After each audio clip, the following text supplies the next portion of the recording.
సిద్దిపేట జిల్లా దుబ్బాక మండలం రాజక్కపేట గ్రామంలో ఏర్పాటు చేసిన అంబేద్కర్ విగ్రహాన్ని SC ST commission chairman Bakki వెంకటయ్యతో కలిసి దుబ్బాక ఎమ్మెల్యే కొత్త ప్రభాకర్ రెడ్డి ఆవిష్కరించారు.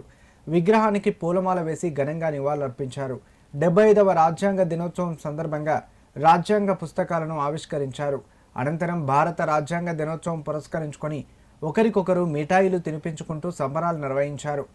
ఈ సందర్భంగా వారు మాట్లాడారు. 75వ భారత రాజ్యాంగ దినోత్సవం సందర్భంగా అంబేద్కర్ విగ్రహాన్ని ఆవిష్కరించుకోవడం ఎంతో సంతోషంగా ఉందన్నారు. ప్రభుత్వాలు మారుతూ కాలం మారినా బీదవాని పరిస్థితి అలాగే ఉంటుందని ఆవేదన వ్యక్తం చేశారు.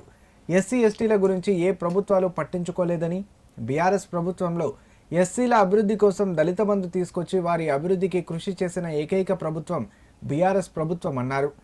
ప్రభుత్వాలు ఏవైనా ఎస్సీల అభివృద్ధికి కృషి చేసి వారి అభ్యున్నతికి పాటుపడాలని సూచించారు. కార్యక్రమంలో అంబేద్కర్ సంఘం నాయకులు, గ్రామస్తులు పాల్గొన్నారు.